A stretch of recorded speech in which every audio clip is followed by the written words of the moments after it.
Okay, thank everybody very much for coming. First of all, let's go to apologies for absence. We have apologies from Councillor Hollett, who's substituted by Councillor Wolfe, and Councillor Goddard, and the substitute is Councillor Gotch. Thank you. Are there any declarations of interest by members of the committee? No, I just want on record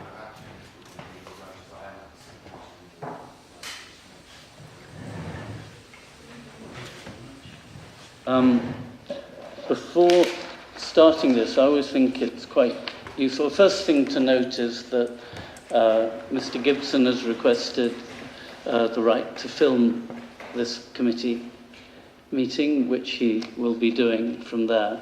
One thing I would say is I don't know how good the acoustics are. Actually, they sound a bit better than usual, but this isn't a great room for acoustics, so when people speak, including committee members, it's good to speak up.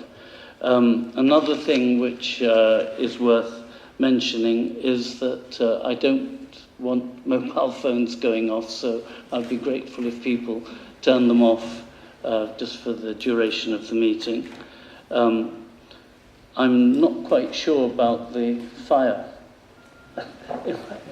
regulate. Where do we? That is where we. We're not expecting a fire alarm, so if the alarms do go off, we're going to exit by the door behind you and follow the signs, and there will be watchkeepers who'll come to escort us out of the building. And unless the fire's there, we'll go that way. And Thank you very much.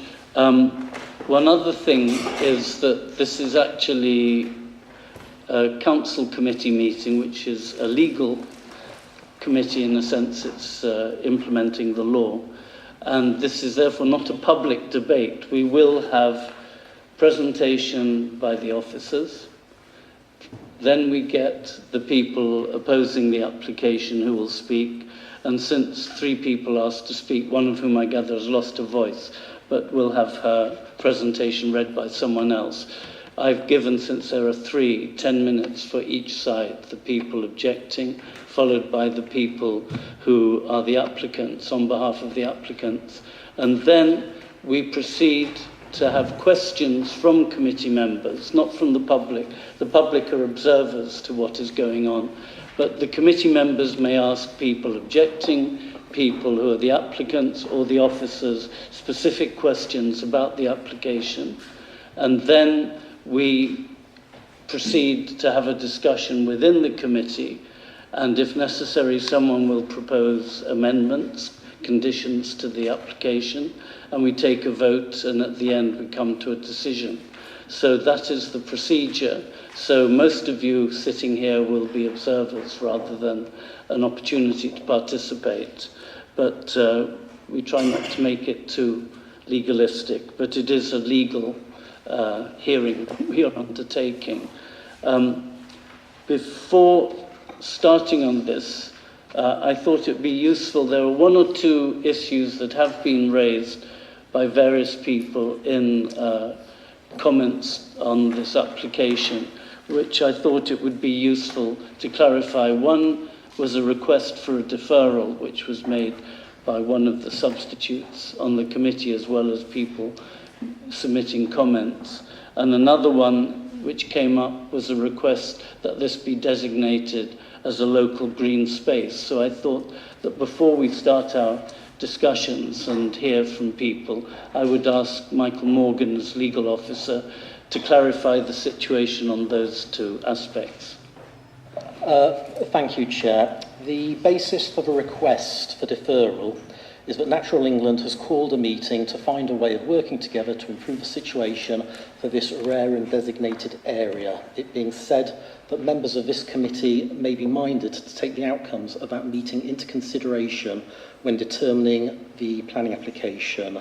The invitees include the Council's Head of Planning and Regulatory Services.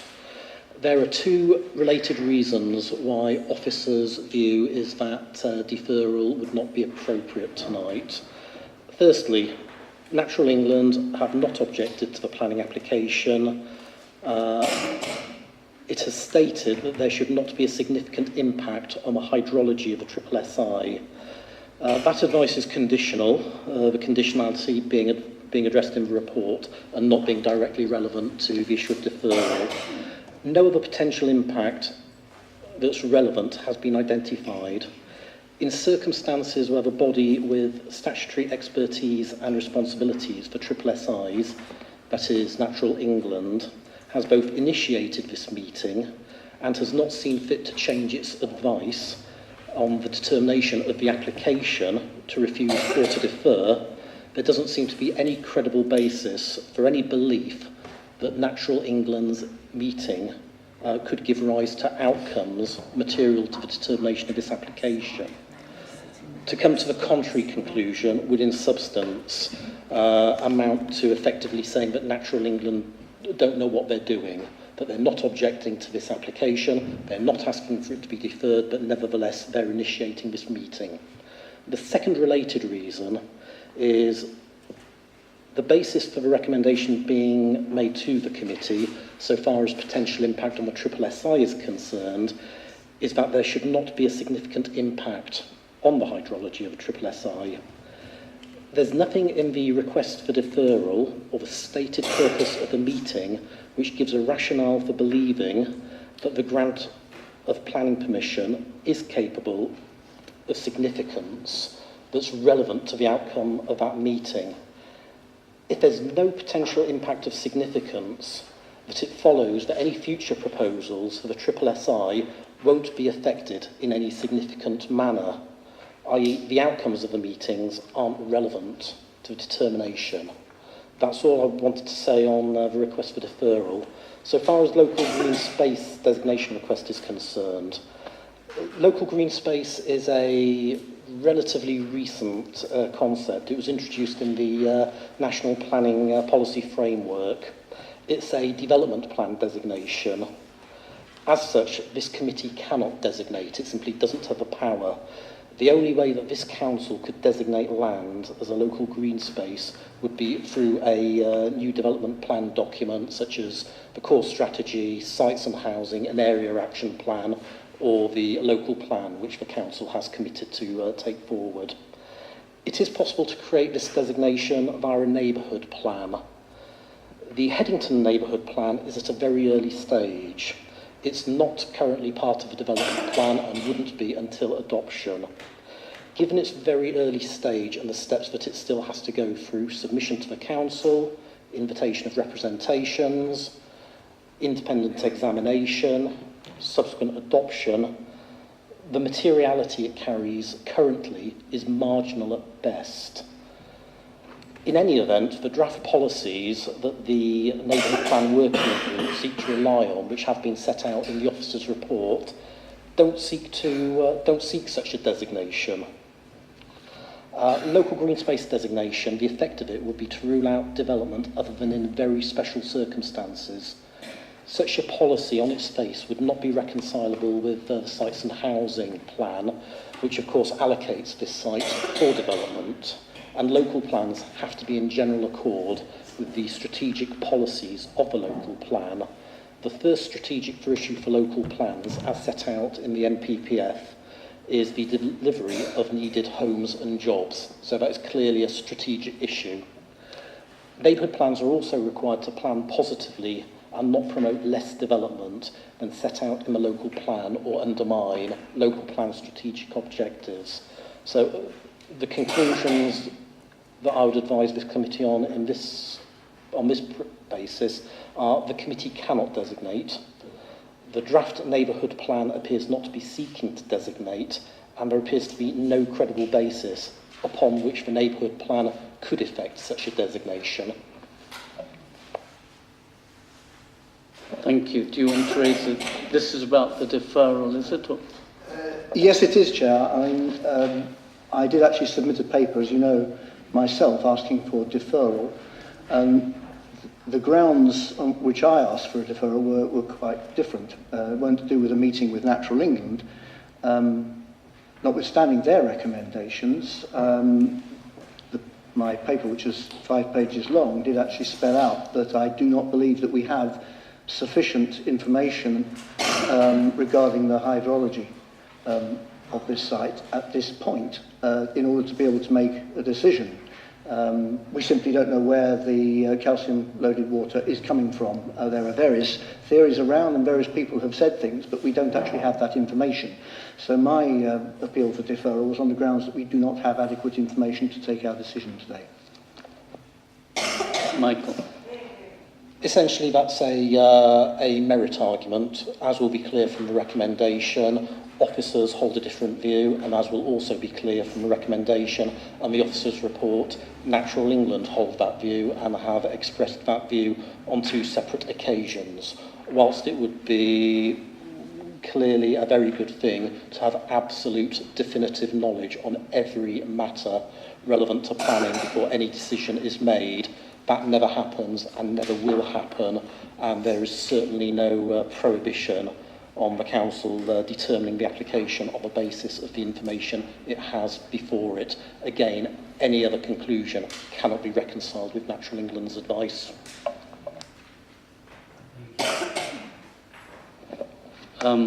I suggest we proceed, therefore. I was going to make, if I may, one other general comment. It was pointed out to me yesterday that the Oxford Mail had a little item which seemed to imply that it was already assumed that this committee was going to approve or confirm the approval given at the East Area Planning Committee. My experience of planning committees is, and they're not meant to, they are not party political. Everyone I have been to has been either pretty much unanimous regardless of party, or they are divided, as was the case when this came before East Area Committee, where there was a lack of uniformity among people of the different political groups. And certainly this has not been predetermined. Every member of the committee has to come and hear this and will determine on that basis. So what I would like to do now is to invite Andrew Murdoch to introduce the application. Thank you, Chair. The application before the committee today is the council scheme for 10 three-bedroom affordable dwellings on the open land in Warren Crescent. The application itself was approved by the East Area Planning Committee in February this year, but has subsequently been called into this committee because of concerns that the development puts at risk the Lye Valley SSI. Just quickly before I start, I'll just update you on one matter. A petition was started last year to seek to designate the site as open space. The committee report in Appendix 2 reports there were 701 signatures at that time, but the author of the petition has asked us to clarify that this now has a total of 840 signatures. So I just wanted to clarify that point. Turning to the site itself, the site here is an area of open space within Warren Crescent. The Lye Valley SSI lies to the south of the site and east. The Town Firs allotments are to the north, and the residential properties of Warren Crescent, as you can see, and Heath Close are here to the west and north, respectively. Now, the open space has never been formally designated as a public open space in any of your previous development plans. The site itself has been allocated for residential development within the Sites and Housing Plan as part of our 5-year supply of deliverable sites within the city. It's important to bear in mind that the policies and site allocations in the Sites and Housing Plan were subject to a thorough consultation process and found to be sound following an independent examination by a planning inspector before we adopted the document. Here, I appreciate some of you may have had a walk around independently of the site, but here are some photographs just to remind you. This is a view of the site looking south down Warren Crescent. Again, that's a view looking northwards along Warren Crescent. You can see the site to the right-hand side, and that belt of trees there, behind that lies the Lye Valley SSI. This is a view of the southern end of the open space behind the flats that face onto Heath Close and Warren Crescent. And that's again a view from within the site looking northwards. Again, the SSI is beyond the trees to the right-hand side. This is a view of the informal parking area that's currently there. It provides unrestricted parking, it's hard standing. And this is a view of the northern site looking westwards, away from the allotments, which is where the access from the allotments is going to lead to, sort of behind where I'm standing taking that photograph is the allotment. So the proposed scheme is as follows. The proposal would have 10 three-bedroom semi-detached units that follow the building line of the street, with parking on the frontages and private gardens to the rear. An allotment access will be created with a turning head and some informal parking spaces that then gives access to the Town Furze allotments. There was discussions at the two previous committees about the suitability of this access, and this access has been amended since originally submitted to try to allow sufficient turning space in for the visiting tractor to deliver manure, etc., to the allotments. That has been tested out on site, pegged out and marked out on site, and has been tested by both delivery vehicles that would be council delivery vehicles and also the tractor for that currently supplies to the site, and that's found to be suitable. In addition to that, a SUD scheme that includes a swale, as you can see down here, is to be employed to manage drainage from the site. We'll talk about that in a bit more detail in a moment. The elevations, the dwellings will be 2-storey and arranged in a terrace row of 4 dwellings and a pair of semi-detached properties. As you can see, officers are recommending approval of the application. The main assessment for the application is set out within the committee reports contained in your agenda. I don't intend to go through all of those issues in that report in detail today. The call in itself to the Planning Review Committee focuses upon the potential impact of the development on the Lyve Valley SSSI. Therefore, I intend to provide you with a bit more detail on this matter to explain how we've arrived at our recommendation that the application should be approved. Firstly, the importance and sensitivity of the Lyve Valley SSSI is fully recognised by the applicant and also your planning officers. The site allocation policy itself recognises that a precautionary approach needs to be taken to the possible impacts that this development would have upon the special features of the Lyve Valley SSSI. In order to address this, the applicant has sought to deal with this point by putting forward a robust drainage strategy that seeks to mitigate the risks. Now, this was developed over a long period of pre-application discussions in conjunction with Natural England. Natural England themselves, as Michael has already alluded to, are the statutory body responsible for the protection of natural environment and also designating SSSIs. I mean, it's important to stress that Natural England are fully aware of the need to take a precautionary approach with respect to developments and the impact upon the SSSI. Indeed, they're already funding restoration works within the Lyve Valley SSSI, and we've already heard this evening that they've currently called a meeting to discuss ongoing management of that SSSI and how they can improve the situation within there. The development itself would cover, in terms of the drainage strategy, the development itself is only going to cover a third of the site with built form and hard standing. The remainder of the site is retained as open space. The Sustainable Urban Drainage Scheme has been designed that would seek to retain the current rate of the current drainage relationship and rate of infiltration to the ground. National guidance recognises sustainable urban drainage systems as methods for managing surface water and water quality, particularly in terms of removing pollutants from urban runoff at source and trying to mimic the existing greenfield drainage. The drainage strategy provides a management sequence for hard surfacing to limit the risk of affecting the quality of ground and stream water that feeds the SSSI. The access roads, as you can see here, the access roads, pavements, parking bays will all be drained via permeable paving, which will provide the first tier of storage and treatment.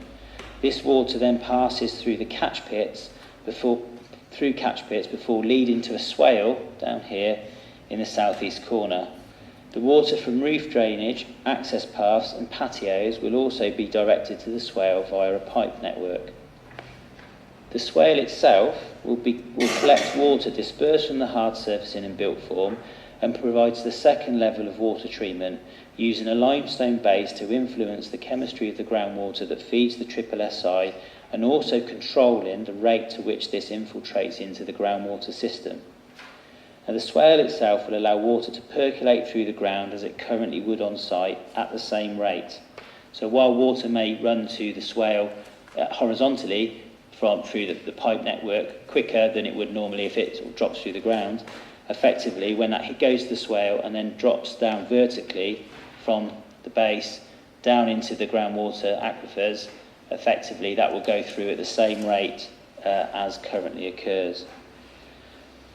In developing the drainage strategy, a number of hydrological studies were carried out to assess the groundwater flow serving the SSSI, and other studies have also been carried out in the development of the sites and housing plan that looked at the groundwater catchment areas that serve the SSSI effectively. The site itself, as you can see here, this is a sort of an illustration of the catchment area. The site itself only forms a small part of the entire surface and groundwater catchment area that feeds into the Lythe Valley SSSI, as you can see on the plan. Therefore, it's considered that obviously the rate of water that currently runs through this site is only a very small part of a much wider catchment area that serves the SSSI. Hence why it's considered that the proposed drainage scheme isn't going to have a significant impact on the overall quality of the SSSI, as has been attested to by Natural England.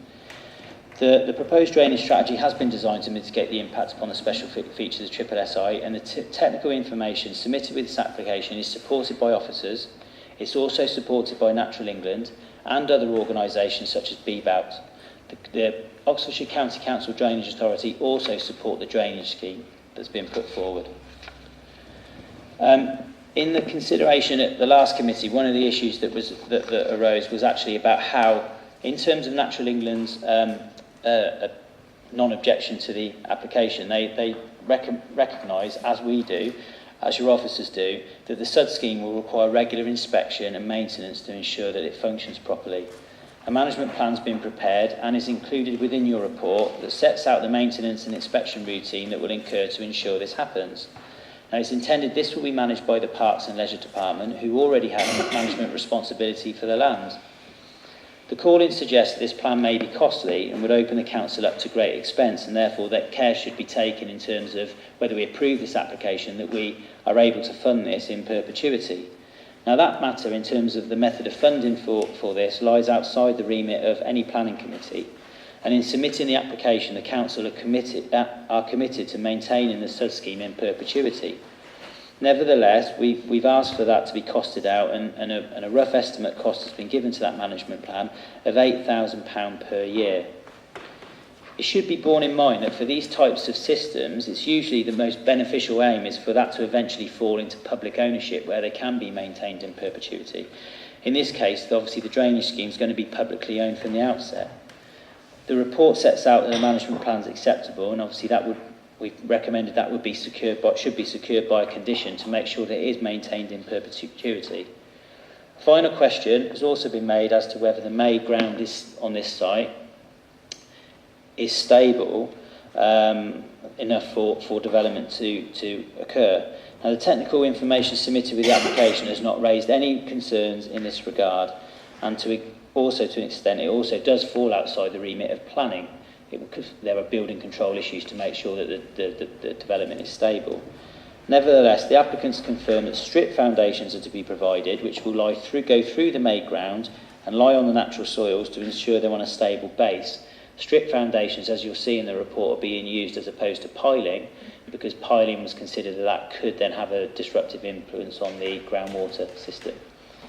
Again, we consider that would not raise reason enough to withhold permission. So I'll probably leave my presentation there. You've probably got more questions to ask ourselves, but on the basis of the information set out in both reports, we'd recommend members approve the application for the reasons stated and uphold the decision of the East Area Planning Committee. Thank you. Thank you very much. Members of the committee, those of you not familiar with this, have a chance to address questions to Andrew later on. What I now would like to do is invite the three people who are going to speak first, objecting to the application. Please to sit there, and I don't know which order you would like to speak in. I believe at least one of you has some slides, is that correct, that you would like to show?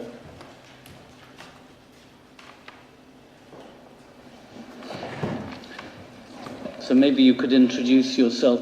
You have 10 minutes. Shall I let the first person know after 3 minutes or so. Okay?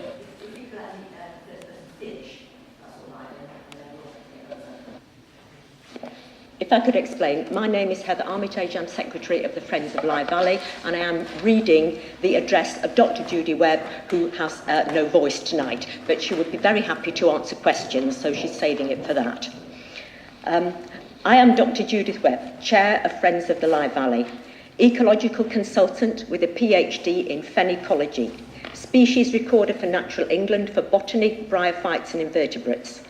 I have studied the Lye Valley SSSI fen intensively for 13 years and discovered 10 rare species there, including one new to Britain. I am advisor on fen management to Natural England for Oxfordshire sites, as well as to the City Council, and advise the City Council on 19 wildlife sites. Chair and councillors, it is impossible to convey just how rich, fragile and complex and important a habitat the Lye Valley is, not least to the many people who enjoy walking there. These diagrams show the link between the wildlife habitat, the Lye Valley, and the proposed development site on Warren Meadow. The fen areas are the product of the spring line up and down the valley wall, at the junction of the impermeable Oxford clay below and porous rocks, including the Corallian limestone above. Spring water emerging here, shown pink, has a very special chemistry, which is high calcium and low nutrient. This determines the very rare alkaline fen habitat, now so lost in England, only 19 hectares remain, of which the Lye Valley represents 1.5 hectares. This habitat is of international significance. In brief, there are 20 plants, 39 invertebrates and 10 bryophytes, rare nationally and regionally, with the probability that more will be discovered as the fen recovers and my research continues. Much of the area under Warren Meadow is made ground, builders' rubble with clay, limestone, brick, concrete, etc., pushed into the valley to make the very steep tipped embankment, which is now the valley side.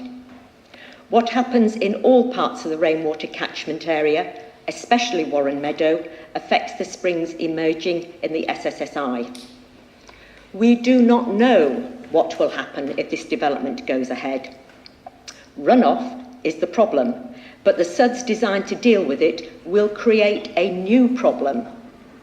This water will be directed into the wrong place via the swale in an area which has had no ground investigations. After heavy rain, it may flash flood, like turning a hose pipe on the bank and fen. Or water may flow sideways through the bank, causing the tipped embankment to landslip, a health and safety hazard in a public place.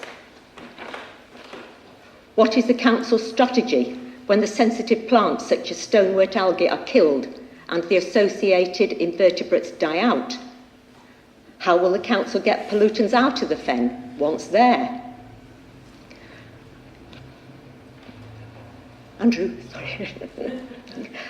Only the 1,725 square metres of the SSSI west side, adjacent to Warren Meadow, is affected by the proposed development. Contrary to PBA's assertion, this is extremely valuable, high-quality, remediated short fen. The west side fen has a crucial role to play in the future of the SSSI. Not dehydrated by the erosion of the Lye Brook like the east side, it is becoming the safe house for the fen's wildlife. The council, and by extension individual councillors, have a duty to the site under Section 28G of the Wildlife and Countryside Act to take reasonable steps consistent with the proper exercise of their functions to further the conservation and enhancement of the flora, fauna or geological features by reason of which the site is of special scientific interest. Is building on Warren Meadow compatible with this duty? Have you been given enough information to discharge that duty with confidence? Councillors are aware of Natural England's no objection with conditions which are, in practice, unenforceable. Natural England now follows the government's pro-development agenda. In fact, Natural England's officers are privately extremely concerned about this development, and with good cause. Freedom of information requests reveal that Natural England have no objection to 98% of all developments affecting SSSIs. They object to just 2%. It has no evidence that the proposed SUDs will function as desired, either now or in perpetuity. Even more importantly, Natural England have no evidence of where such schemes have worked in comparable, complex, sensitive locations. No evidence. They have no evidence, yet have raised no objection. Yeah. Clearly, they do not adopt a precautionary approach. Nor do PBA have such evidence as their examples reveal, and nor do the Council. Yet such proof of no damage to the fen is required by the Council's own planning policy statement. So this development would be an experiment. What if it goes wrong? Would the level of uncertainty here form part of the evidence base for successful legal action? Natural England is bound by the same duty as the Council under the Wildlife and Countryside Act and has been challenged for failing to abide by it before. A full environmental impact assessment is required, which should include a 2-year water flow and chemical content monitoring programme of the West Side Springs to determine the current baseline for water quality. Not even this is known at present. Councillors, you simply do not have sufficient information to determine this planning application. If you have the slightest doubt that the proposed development will damage the fen now or in 50 years' time, we ask you to refuse it. The approval of this application puts at risk a unique SSSI, which is a material planning consideration. Thank you. You have, between the other two of you, 3.5 minutes left. Thank you. Hello, everybody. Thank you for giving me the opportunity to speak today, and I apologise if I burst out in a coughing. Sorry. Right, okay. Is that better? Thank you. Okay. Hi, everybody. Thank you for giving me the opportunity to speak, and I apologise if I burst into a fit of coughing. My name is Dr. Helen Gavin. I have a PhD in wetland hydrology from University College London, and I work as an environmental scientist. I work for the University of Oxford and the consultancy Atkins. I'm a chartered member of the Institute of Water and Environmental Management, a chartered scientist, and a chartered environmentalist. And with the time I have, I would like to try and bring your attention to two aspects. The first relates to the legal duty of Oxford City Council to protect Lye Valley, and the second relates to the high risk of water quality pollution. So Lye Valley is of national significance through its designation of a Site of Special Scientific Interest, SSSI. It also has features of international level importance, and it has protection under UK law. The Wildlife and Countryside Act, as you just heard, as amended and strengthened by the Countryside and Rights of Way Crow Act 2000, provides national protection for SSSIs, placing a statutory duty on local authorities to further the conservation and enhancement of SSSIs, both in carrying out their operations and exercising their decision-making functions. So Oxford City Council is subject to this Act, both in its role as the landowner and the owner of Lye Valley, and because it is a public authority. We've heard about Section 28G of the Act, where the Council has a duty to take reasonable steps to further the conservation and enhancement of the flora, fauna, or geological or physiographical features by reason of which the site is of special scientific interest. Section 55 of the same Act addresses offences on SSSIs. It clearly states that it is an offence for a public body to carry out or authorise operations likely to damage a SSSI and to fail to minimise any damage to a SSSI.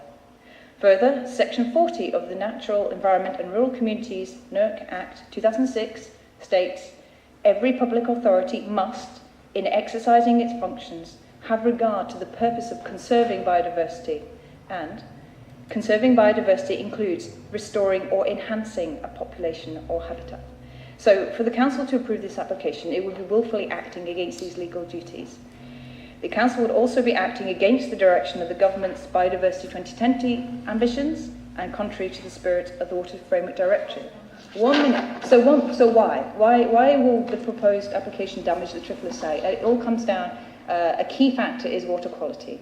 So it's acknowledged that the application will have an impact on the SSI, and we've heard about the SUD scheme, which will hope to mitigate some of that damage. But the SUD scheme does not address water quality, and the reason why this site is so rare and so precious is because of the water quality demand requirements. And the SUD scheme does not fully address the water quality requirements of the SSI. So there's a key concern about pollution in the form of nutrients and other substances coming off the development, going straight into the SSI, and it's not being adequately treated by the SUD scheme. And we've heard there's no information. In order to build a better SUD scheme, we'd need data, monitoring data for at least 2 years. And then, of course, there's the question that there should be monitoring to understand what the quality of the water is coming out of the SUDs into the site from the beginning and through the duration of the SUD's lifetime, because otherwise damage might occur. Thank you very much. Thank you very much. I think we may have questions later. Thank you. Maybe you would like to remain seated if there are 2 chairs at least for the people coming to speak on behalf of the applicants. We have 2 speakers. We have Mr. Harding from Turley Associates and we have Mr. Putter from PBA. Which order would you like to speak? Mr. Chair. Thank you.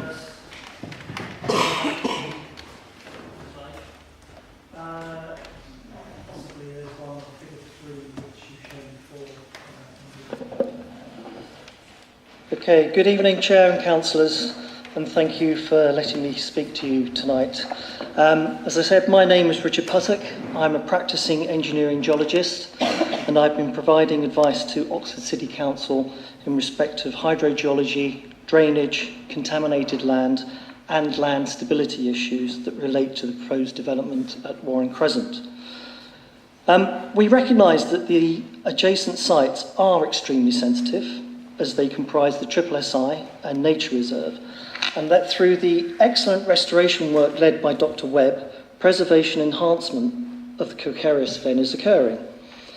Part of the Warren Crescent site is also on an area of made ground, which has been placed historically, and I know some of you may have concerns in respect to instability, and I'll talk about that in a bit. The study we have undertaken and the proposed mitigation works have been carefully considered and are designed so that a significant detrimental impact is not presented to either the SSI, the Nature Reserve, or the stability of the slope. It is recognised that the fen requires good quality alkaline-rich water, and this is provided by the groundwater issuing as springs along both the eastern and western valley sides. Now, due to the incised nature of the Liebrook Channel, water that flows out of the slope on either side cannot reach the opposite side of the valley. Therefore, a major part of the calcareous fen, which lies on the eastern golf course side of the Live Valley, is not affected in any way by the changes on the Warren Crescent side. However, fen is being restored in the northern part of the SSI on the western side, and my understanding is patches of relic fen is present in the Nature Reserve outside the SSI, immediately below the proposed development. It is these areas that require consideration and protection from potential significant change to groundwater and stability conditions. Now, SUDS is a widely recognised principle to maintain groundwater resource that in the past has been lost through surface water drainage being provided to developments. It is the latter that in this area of Oxford has also increased storm flow along the brook, resulting in increased erosion and damage to the fen habitat. The SUD system avoids this erosion and maintains overall groundwater flow.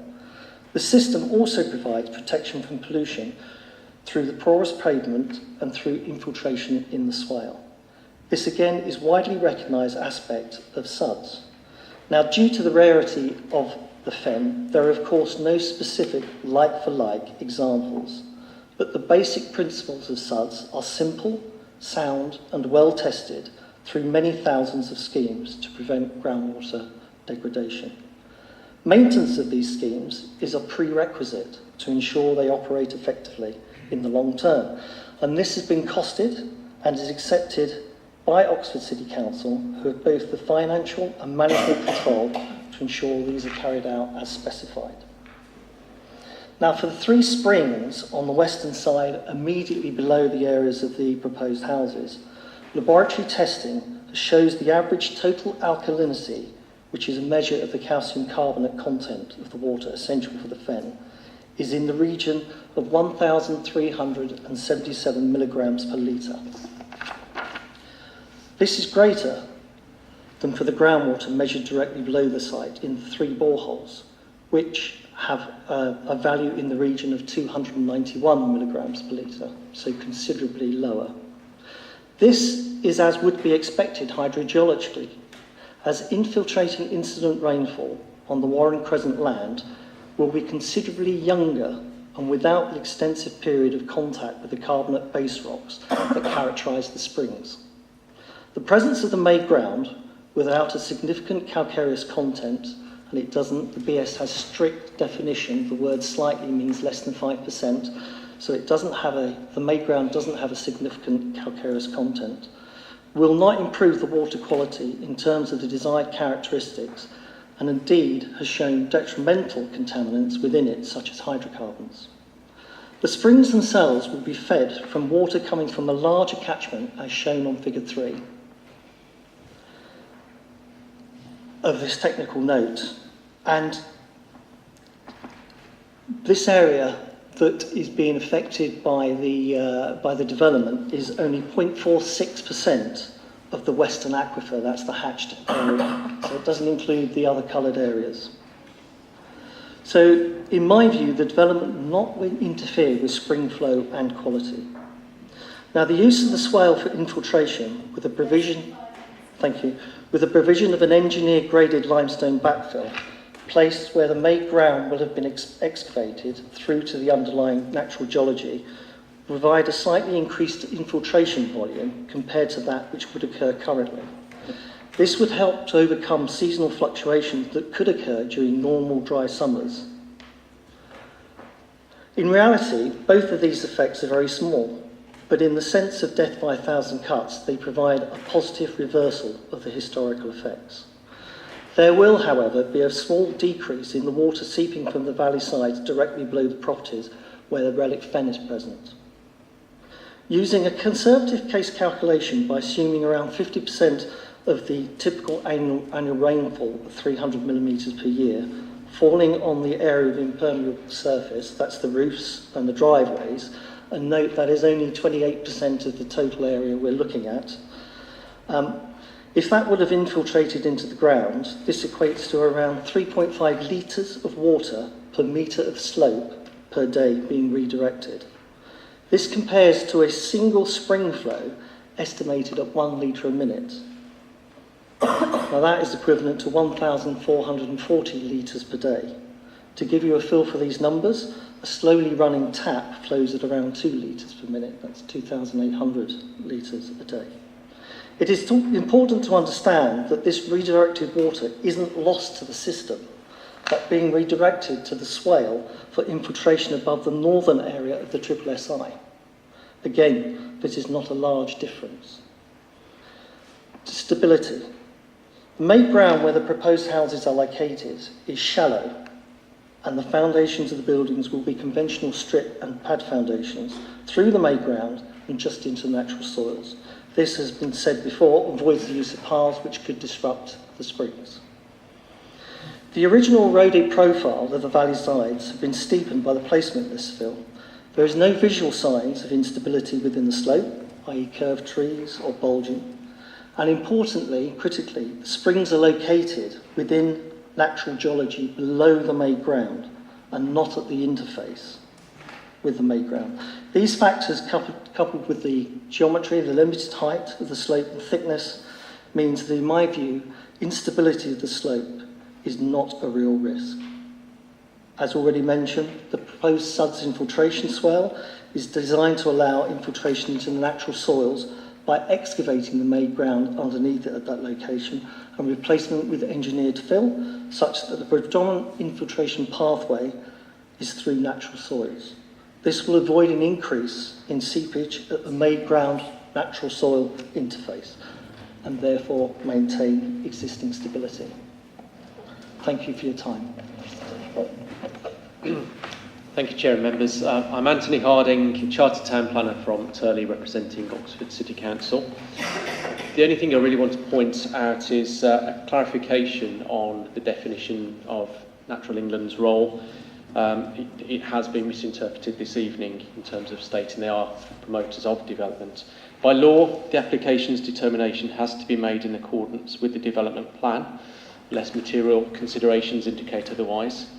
Contrary to the views of the objectors, Natural England is the government's advisor for the natural environment, helping to protect England's nature and landscapes.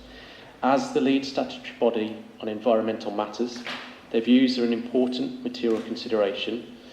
In carefully accounting for environmental and planning legislation, they provide clear and, importantly, impartial advice on the suitability of development where environmental receptors are evident.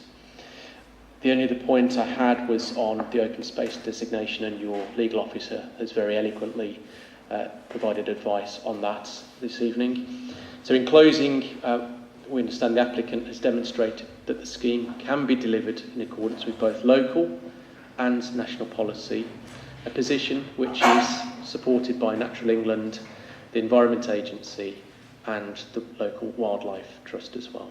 Thank you for your time. Thank you very much. I would now like to invite members of the committee to ask questions of the objectors, the applicants or the officers. Jean. I would like to ask Dr. Gavin her response to the statements made that the hydrology is all okay and we don't need to worry about the water, since it is what you have talked about very eloquently earlier. I wondered if you could comment on what we've just heard. Thanks. SUDS, sustainable drainage systems, are a recognised thing that are used to mitigate situations like this. My concern rests with the fact this is a good SUDS, but it's not right for this situation. Okay, so it's perfectly good for a generic application whereby the peak of flow running off a development needs to be mitigated. But here we're talking about a SUD scheme that's in such close proximity to the site and draining, albeit a small area, but one that is right next to the SSSI. And the concern that I have, I didn't have enough time, but is about the water quality elements, nutrients, nitrates, phosphates, that are generated from people just going about their general business, washing cars, etc. Such pollution will flow through into the SUDS, and the SUD scheme isn't adequately designed to cope with the very, very low nutrient water quality that's needed by the SSSI. I hope that answers your question. Dick. Thank you, Chair. Yes. I think my question is addressed to all parties, really. Thank you for your presentations. You've said that runoff water quality, these are issues off what is known as Warren Meadow, which is actually a grassed over spoil tip. So the water quality that's coming off the rainwater that soaks into Warren Meadow actually is pH neutral, as far as I can see. It's not contributing anything to the calcareous content of the water, which is coming from the wider catchment. So I can understand that the issues of runoff and quality are to do with water quality in the sense of pollution.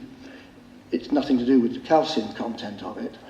And the problem with runoff, apart from the fact that it might carry pollution, is also the danger of flash flooding. I can see that flash flooding could cause damage if it's uncontrolled. And obviously if you've got a lot of roofs, even if it's only 28%, you've got a problem. So the way of dealing with a problem of flash flooding is a sustainable urban drainage scheme. There was a lot of stuff in the paperwork that went around that seemed to presume that the point of the swale and the soakaway was to try and, maintain the quality and flow of water through the springs. But the thing that seems to me that is a question that obviously has to be asked is surely the question that needs addressing is how to get water away from the site. It's not contributing anything to the quality of the spring. Without causing flash floods directly into the brook, without causing flash flooding. We know that flash flooding has caused the problem, probably through mismanagement by Thames Water. that itself has damaged the fen by lowering the stream bed, I think, which hasn't helped. So what I'd like a comment on is, has anybody considered basically dealing with runoff by getting it to the brook as quickly as possible instead of soaking away to groundwater? It's not contributing anything except possibly pollution to the groundwater. I'll invite you to respond, and then I'll take... Yes, certainly. No, all of that is a very good point. When we were having early discussions with Natural England, they were very keen not to see any contribution to surface water discharge and asked for it to be actually put into the ground through a subsystem, because they didn't want that runoff into the drainage system. They expressed no concerns about the pollution incident from pollution potential from this, because it's recognised that there are things like hydrocarbons in the water already, although those values have dropped on the second round of testing. What we believe is when people own land, they tend to look after it, and at the moment that's an open area where people could be maintaining cars, which I think is probably where the hydrocarbons came in the first place, and so this would actually be better. Does that answer your question? I'm not entirely sure about the Natural England's objection to runoff into the stream. I didn't quite catch that, actually, really. Okay. Initially, we were looking at doing something and discharging it into the stream at a reduced rate, but their preference was not to do that in discussions, and so we went for the swale system after discussing it with them. Thank you, Chair. I'll ask two questions, if I may. First of all, when I was shown around, we had a very useful tour of the site. I was told that, in fact, and this is the word pollution that Dr. Gunn and others have used, but in fact the main pollution on the site comes from the stream that comes down the middle, and that is because that stream is fed by a public surface water sewer which picks up road gullies all the way back, and I got right back to the ring road, actually, I was told. And that's, in fact, the main source of hydrocarbons and the rest.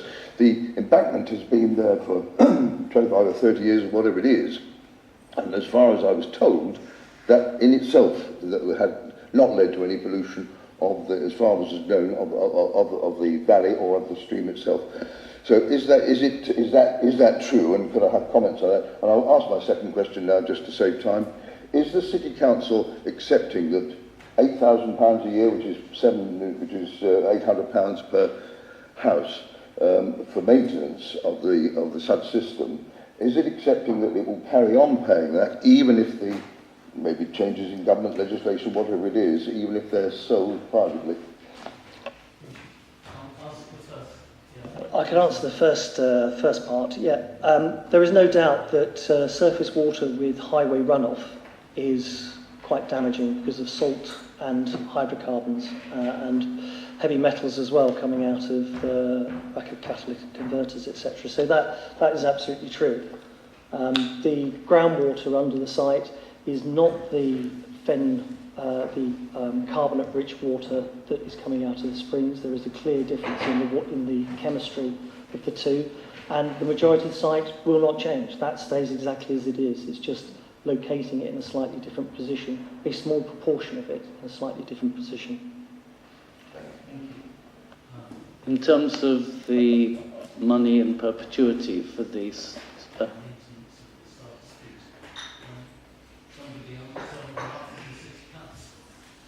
Chair, I can't speak for the City Council as applicant. That might be better directed to the agent for the applicants.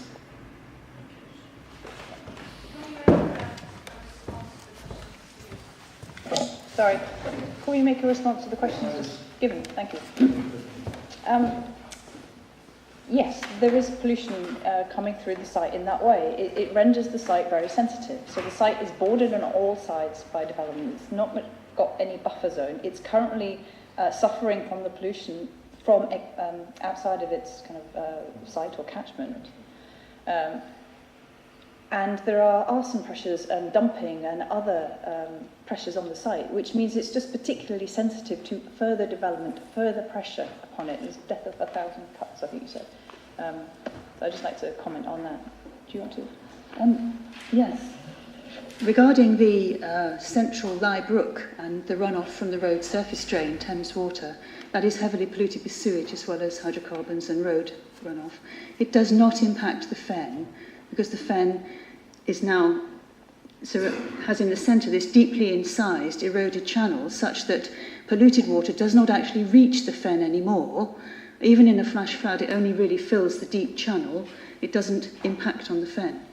What would impact on the fen is any change in the fen springs, which are metres away at the junction of these Oxford clay and the porous rocks.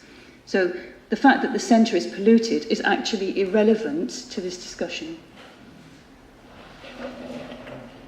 Sorry, please, would you like to?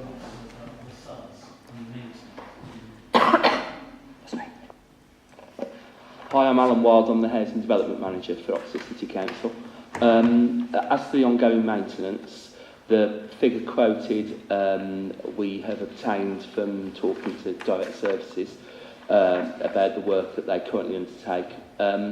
In terms of that ongoing cost, it needs to be seen in the context of a rent income of about £78,000 a year for the properties.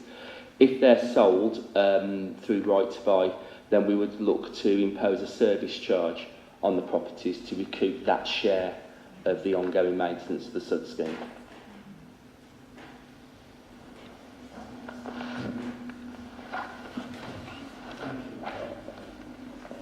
Do you want to respond on the names and Yes. Oh, sorry. Thank you. Yes, please. I would like to see included in those costs for maintenance, monitoring, to understand if the SUD scheme is actually having an effect. So the cost for maintenance involves the vacuum cleaning of the surface and that kind of thing. But what we want to know is it doing its job? Where is the check on the performance of the SUDs? Where has that been costed in? It has not. So that's what I would like to say, that if there is going to be a costed appraisal of the SUDs, it should include monitoring. It should include the monitoring of the discharge coming out the SUDs, the water quality of it. It should also look to see how the SSSI is being affected by it, because just maintaining the SUDs in isolation doesn't give you the information you need to understand if it's doing its job. Thanks. Andrew, please, to comment. The condition on the recommended in the report has conditions the management plan. The committee could, if so wish, specify ongoing monitoring to be carried out as requested. Indeed, the comments from the consultation response from BBOUT talk about ongoing monitoring. So I guess it was always intended that that would go into a condition, but the committee could specify that. With regards to the costs, again, it's a matter for the council as an applicant to, if they're putting forward this, the management plan, they accept that they will need to manage that in perpetuity. If the committee so wish to increase some of the monitoring capacity of that, then that will just form part of the permission. The council would have to take a decision whether they want to implement the permission based on the conditions put forward. That's the simple answer to that process.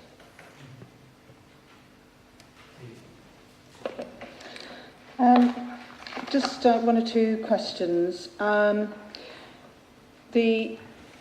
If this application goes ahead, then the construction period is going to be a particularly sensitive time. And I'm just wondering whether we have any more details on the protection of the site during that period. The other question is about the stability of the made ground. Growing up in Headington Quarry, I'm very aware of subsidence in the area and the impact on housing. My own home was underpinned. So I would like some reassurance on building on made ground. Would you like to respond on that? Yes, I can understand the questions about that with the made ground there, but the houses are actually set back. The made ground gets thicker as you go towards the valley side, so it's actually relatively shallow where the houses are. So the foundations for those houses go through the made ground and are founded on the natural soil. So it's only the gardens, I say only, but it is the gardens, that don't change the loading on that slope at all. And so there isn't an increased risk of instability from building those properties. And as I've said, from the SUD's point of view, the infiltration is taken down to the natural ground, so we're not increasing the infiltration through the made ground, which could, in some circumstances, having water flowing between the two strata, could increase instability, so that won't happen.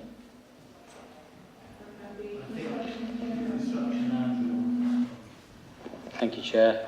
If you see in your report, Condition 18 recommends a construction environmental management plan, which includes a method statement for preserving ecology during construction. That the latter part there relates to the ecology surveys that were done with respect to the site. But you know, obviously that effectively that's looking at how we deal with protecting the SSSI and all other matters relating to the issues of pollution through the construction period. So, you know, we've recommended that to pick up on that point.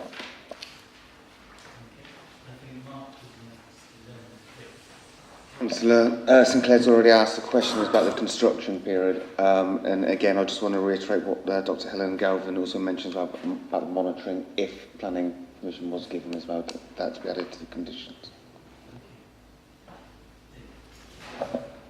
Thank you, Chair. Can I direct a question to Andrew Murdoch for clarification here? And it's regarding the stability of the ground and foundations and all this sort of stuff. I have a feeling that this isn't strictly a planning issue, that it may have more to do with building control, but I don't know where the division between those two regimes lies, and I don't want us to miss any opportunity to express some kind of view about this. I think it would be neglectful if we did. It is a matter of concern to me. I'm pleased to hear that the houses are not to be actually built on the made ground. That's not what the section shows from Peter Brett Associates, I have to say. Shows it being on the made ground. I have to say, you know, the slope is 23 degrees. I measured it. That's quite a steep slope at the interface between the building rubble, and we don't know whether that building rubble is compacted. We know very little about it, actually. So, you know, it is a major concern as far as I'm concerned. If I were a house buyer looking to buy this, if I saw this data, I wouldn't want to buy it, frankly, unless I had something more secure to go on. So at that point, I need a bit of guidance really from Andrew about, you know, where building control will take over from us. Who's going to carry the can if the houses slip into the valley, basically?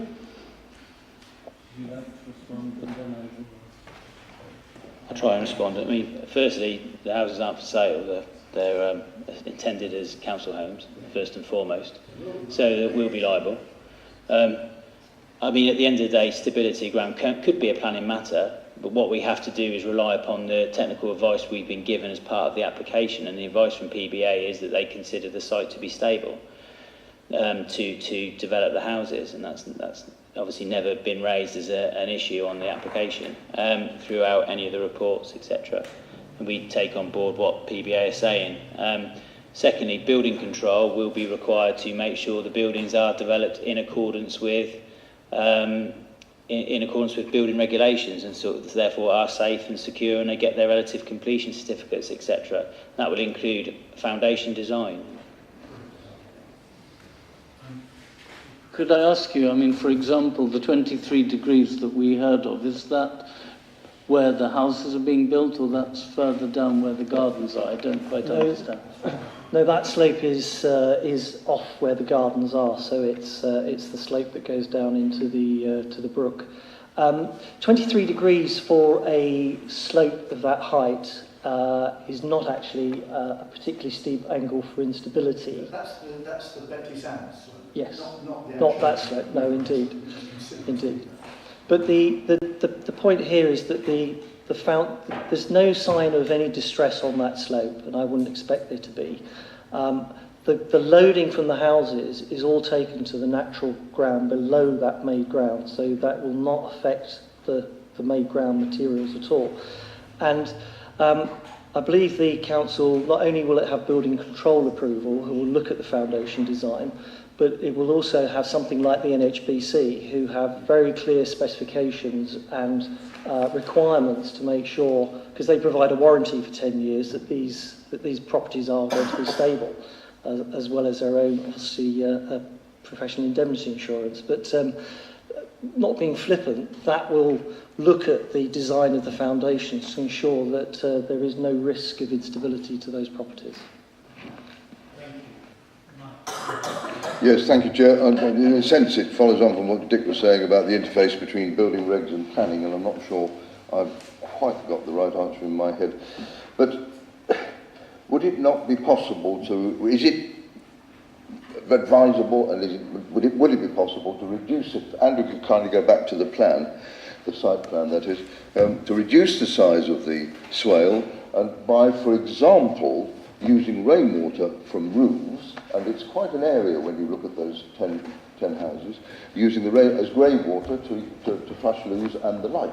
This is not rocket science, it's done, it's being done in Bicester as we speak, and if the city were very as keen as they ought to be on these sorts of green issues, then that rainwater could be used to flush loos and the like, and then would be discharged into the foul sewer. That could reduce the size of the swale, and why I'm keen to reduce the size of the swale, because the volume of water would be much less going into the swale, is because when I was shown around with other councillors, there was a small boy with us who lives in the existing flats, and he was against this housing scheme, he told us, boldly and well, because it means a loss of his informal play area for cricket and football. And it seems to me if we could reduce the swale, then maybe we could retain a bit of more green space for the children to have an informal play area, including town fairs or whatever. I think we're starting to move on to debate within the committee. Are there any other questions for officers or for people kindly sitting at the end, please? Thank you. Yes, there is one more question. It's a technical question which I really don't know the answer to. Another means of coping with runoff and handling water is tree planting. Not only does that absorb a lot of water when there's heavy rainfall, it also binds a surface together. I don't have a section, so I don't know what the section through where that swale is and whether that includes made ground. But has there been any consideration given to considerable tree planting there to bind the ground together and to absorb water? Yeah, there is a section that we have produced. I don't know if you've got it. You've shown it before. No, that's a longitude. There you go. Go back to it. Yes, that is a section through the swale. I mean, it's not particularly deep. It's quite shallow sides, and although it's shown blue on the plan, the majority of the time there'll be no water in it. It's actually grass, which will bind the soil together, etc. And that topsoil is part of the cleaning action to hold back hydrocarbons, etc. So that is part of the maintenance programme, making sure that surface layer in the swale will be scarified so that it maintains its permeability. So it's not, you look at that and you get the inference that is a lake. It isn't. But you haven't mentioned the trees. There are problems with trees in that they have to be maintained. It's more difficult. They blow over in storms, etc. The root system clogs up. It clogs up the ground. It's better not to. The standard practice is not to have trees in things like swales. I'm wondering whether the Friends of Life might have a comment on that. Thank you, I do.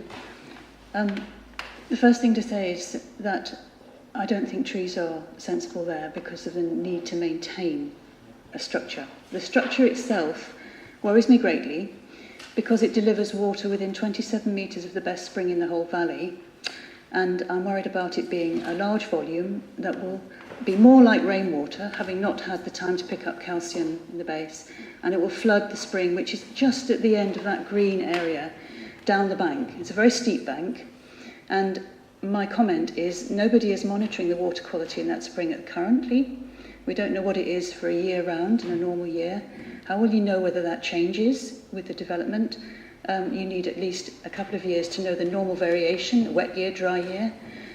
This is a complete unknown experiment with no known outcome at the bottom, and the Lye Valley SSSI is just to the left of the end of that green area. How will you know if the fen ecology is damaged? How will you know? What is the monitoring that will be in place to detect early signs of change? What are the flow rates at that point there? You're pointing at it there, Andrew, that's it. There. The best spring in the whole valley is there. It's highly calcareous.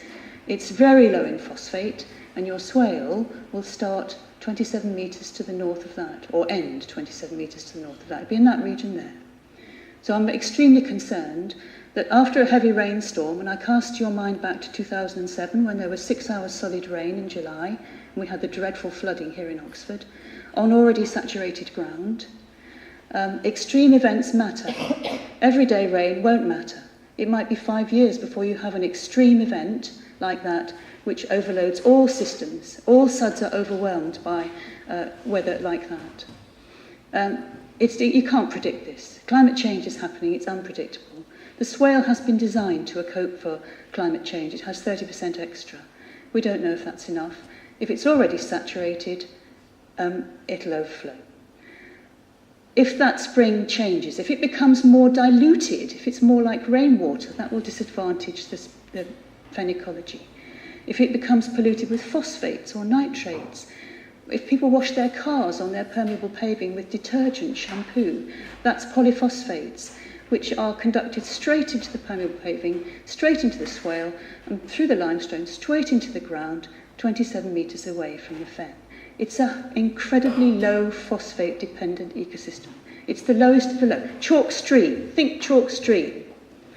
The other thing to say is that it is of international importance.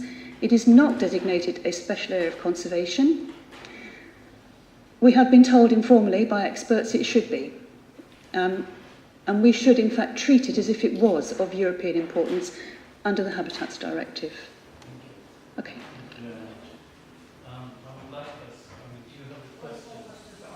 Okay, please, question.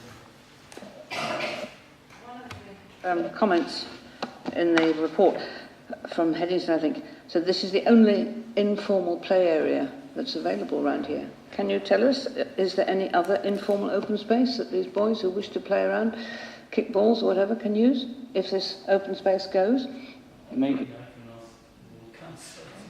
If officers don't mind, yeah, as ward councillor, there are actually, we're quite lucky in the town Thursday, there's 2 play areas, one on the Girdleston Road, Slade Road area, which is councillor, and another one in off Island Place. There's two formal play areas, and there's also just around the corner in Lye Valley, which is less than a quarter of a mile away. There's also a kickabout area in Peak Moors as well, and a digital play area and green space. Again, a quarter of a mile away, there's also the Rock Edge as well, which is a green piece of land as well. So we're surrounded by parks and green space there as well. Can I turn what you thought was a speech into a question? Then I will. Can we attach a condition to the 20 or whatever it is we have so far, that the rainwater from the roofs should be treated as grey water to be used domestically, so that it doesn't go into the surface water system? Interesting idea, Mike. I think that's more question for us to discuss within the committee. Well, James, thanks. I think it is, but I'd want to hear a view from the applicants on the viability of it. I'd find that useful. Yes, we will. One thing to consider, if you do take the roof water as grey water, then that removes water from the system in terms of infiltration. So there would be a net loss of that water, which we are trying to avoid. My other experience of using grey water is it is very challenging from a maintenance point of view, for particularly for rented properties. I don't know if you want to. Yeah, I've managed such properties in other areas. They are they can be expensive to maintain. They are difficult to manage with tenants sometimes who don't fully grasp the nuances of operating such a system. If planning committee feel it's essential, it will be a bind on the development going forward, but we would have to consider it. Thank you. I thank everybody for sitting at the end of it. Now we will turn to discussion within the committee to consider. Who would like to start? Yeah. Yes, I did visit the site yesterday, and looking at the plans, they are incredibly short gardens, and what is not shown is the trees that are along the top of the bank there, which are overhanging beautifully into the gardens. There are conditions about no felling and lopping.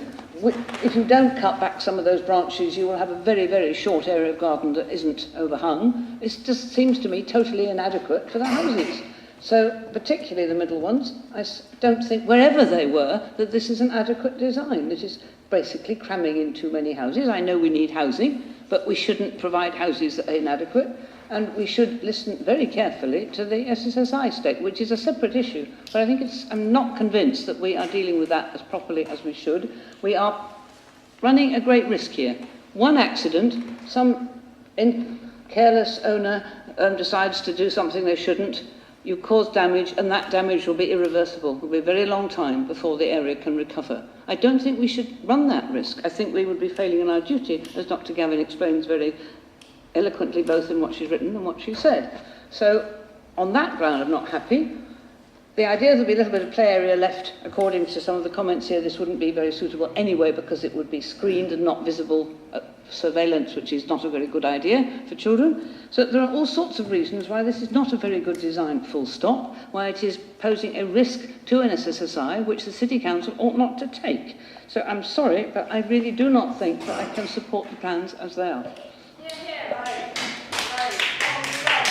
From committee debate. Ed. Yeah, thanks, Chair. A couple of points. I mean, on the last point first. I mean, for me, I think the issue I've ended up coming along to weigh up is around the SSSI, around balancing some very clearly well-informed, eloquently put points we've heard from objectors against the fact we have the statutory consultee not objecting, which that's what I've come to, and I think that was, those were the grounds of calling. I don't agree with Jean's points about the density or the design of the homes.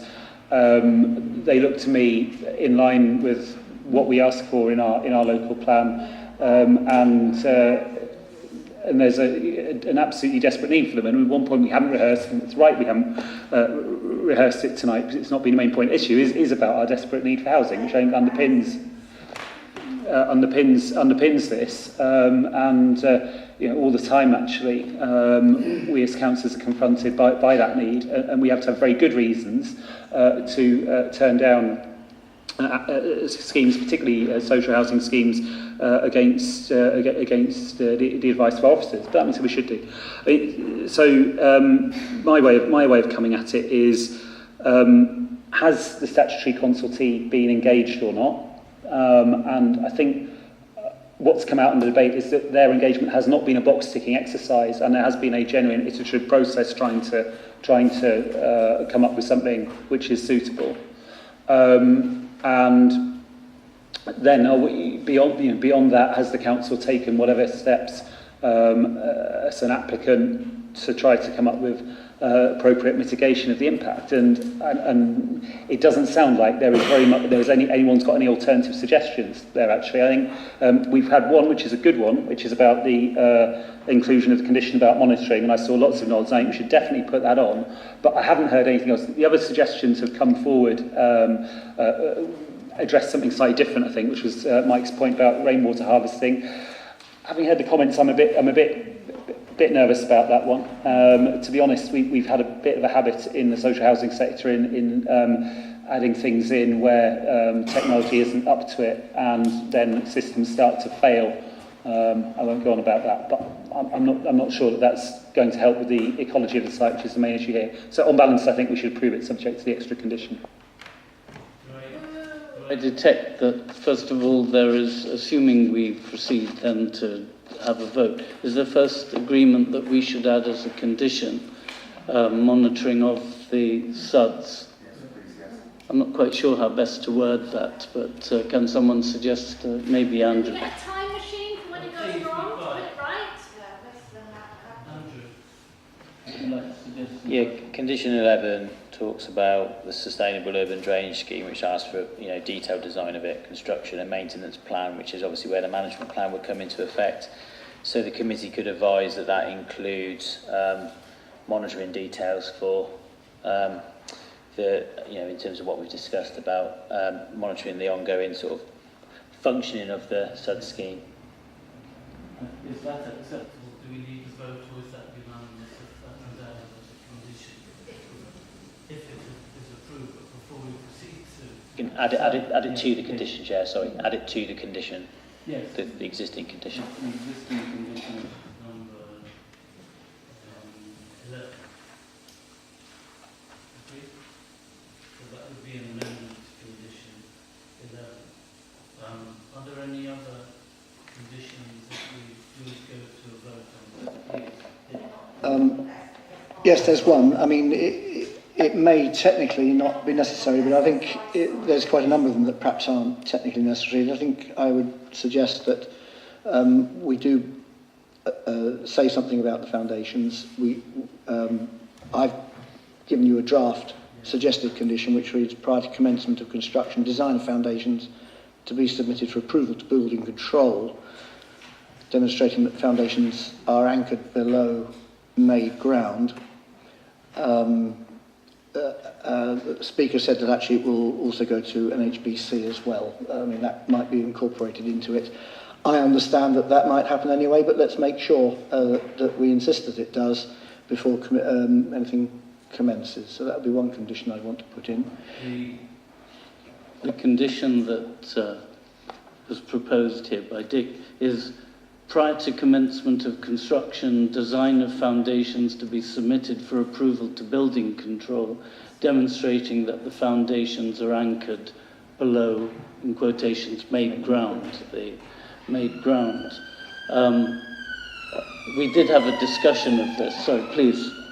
Just to clarify on that condition, it's the wording is fine in so much as rather than saying to building control, it should be to the local planning authority, because we would have the statutory responsibility to discharge that condition. What we would do, and you could include an informative, if you were inclined to add that as a condition, you could include an informative that we consult with building control. We would probably do that anyway, even the details, because they would give us the consideration to the foundation design, so that would be fine. But it should be worded to say the local planning authority rather than building control.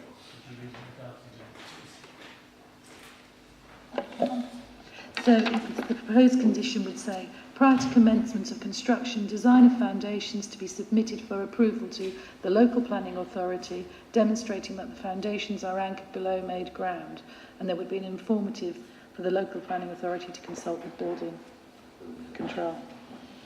Does anyone object to that being proposed as an amendment? No? Michael? Chair, as you're going into the precise wording rather than the principle, there is a slight equity event with all these prior approval conditions. It's necessary to go on to require development to be carried out in accordance with those approved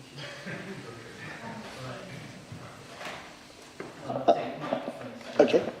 I'm just going to press the point about harvesting rainwater, Chair, if I may. I think it's exactly the sort of issue that as a society, let alone Oxford City, we should be adopting as a normal way to build. In any case, may I formally propose that the scheme, when built, should be incorporate a system of using rainwater for domestic purposes, some such wording.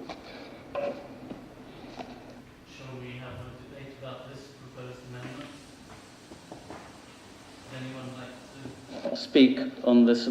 I thought we were given to understand that it may be, we don't know the cost, clearly, of the system. It doesn't sound, from experience, as if it's terribly effective. And I think there was a separate concern about what this might do in terms of the water from this area percolating through the SUTs. Thank you. I take that point, Chair, but the other issue is flash flooding. And of course, one thing you can be guaranteed if you've got a lot of roofs on the site is that if it rains heavily, there's suddenly going to be a lot of water. So if you do have a system which channels it and makes it useful, and eventually it goes down the sewage system, that's obviously a step in the right direction. I think it's a bit of an inspired suggestion by Mike, and I certainly want to second it. We could ask that it be investigated, because it's a bit too simple just to say, oh, it's not going to work. Let's look and see if it can be done. So we have a further amendment, which would be, as a condition then, that we investigate the feasibility of doing rainwater catchment capture in order to use it domestically. Through you, Chair, I would suggest that a condition is that the applicant be required to have conducted such an investigation and present to the local planning authority its evidence, its decision on the basis of that assessment. I think because we, the planning authority, can't do it. It has to be, presumably, it has to be the applicant. So the applicant essentially needs to consider it, provide some evidence, and either do it or provide good reasons why it's not going to do it. That's what I had in mind that Jean was suggesting. I think it's a good idea.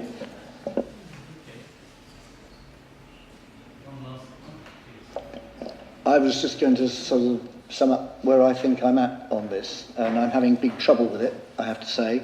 I think it's been a very interesting discussion with some very helpful answers to questions. Where I end up, and I'm still actually not decided.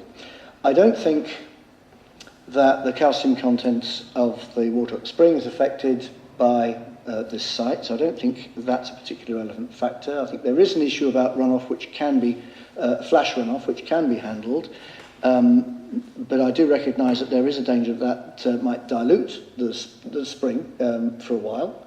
I'm not enough of an ecologist to know how long that would be for and how much damage that might cause, but I mean, when we get heavy rain, there's going to be a very heavy dose of neutral pH water coming off that site into the immediate groundwater anyway. So that doesn't get me too excited either. So I don't, I think where I've really come down to is what actually Jean has said, and it comes down to this: likely to damage a SSSI and our duty to protect the same.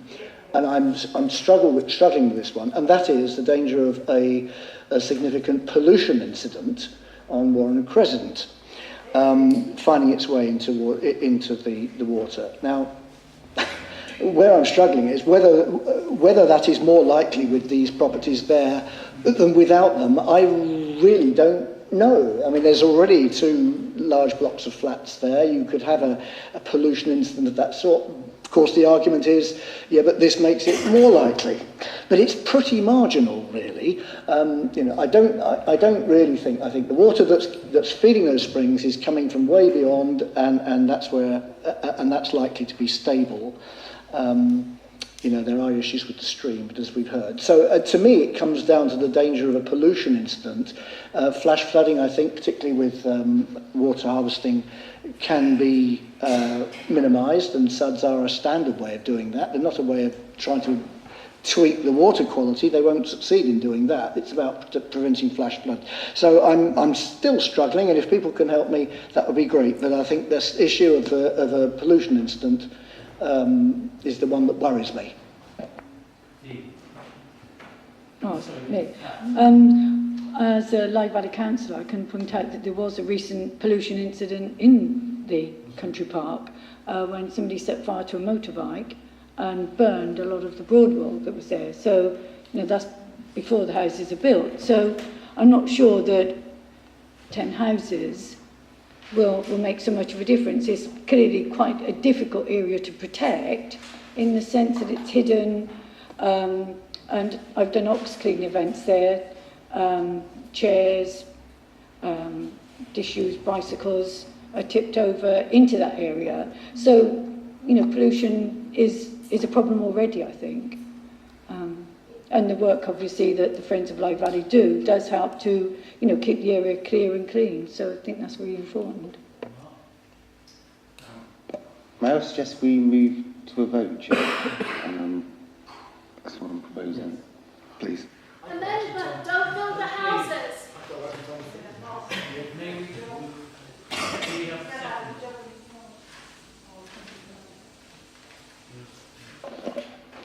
I take it that we're moving to a vote with two amendments, two amend and one. Condition, one informative and two new. Okay, would you like to read out the amendments, the informative and the proposed new?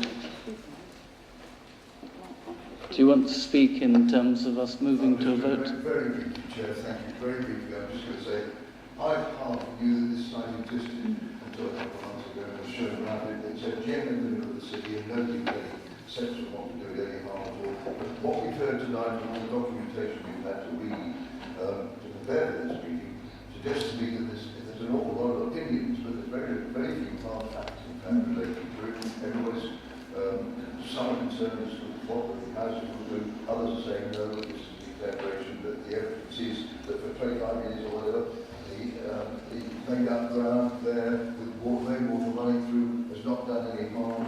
The main pollution we know comes down through the stream and so on and so forth. There's a lot of arguments, opinions on one side and the other, and it's very difficult to make up one's mind. But on the other side, and this is what's going to bring to me, is the thought that 10 families with 10 lots of children will have housing, decent housing in Oxford, which otherwise they couldn't afford. And that for me is a massive bonus which I cannot ignore. Thank you. So, may we now proceed to the vote? Sorry. Yes.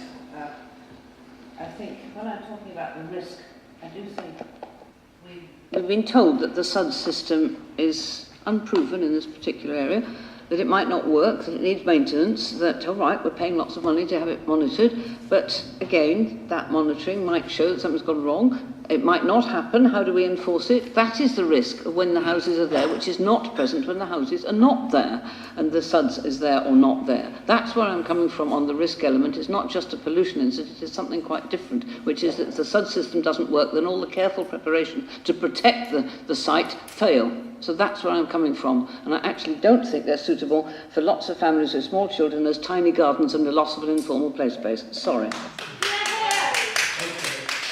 May we now proceed? So we have proposal with, please read out the amended. The amended condition refers to number 11, which is about the sustainable urban drainage scheme, and that's to include a monitoring element to that management plan. Thank you.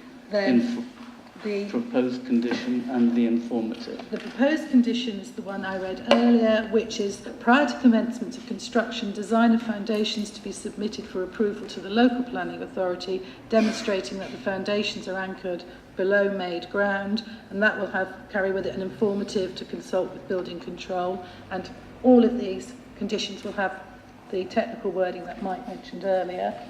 And then the next condition, the second extra condition, will be for the applicant to conduct investigations into the feasibility of some form of rainwater harvesting grey water system and to present the decision based on their evidence to the local planning authority. I think that's a fair summary of what was discussed and agreed. On that basis, may I please ask all those in favour to indicate? Okay. Those against? Thank you very much. It is approved with those conditions and amendments.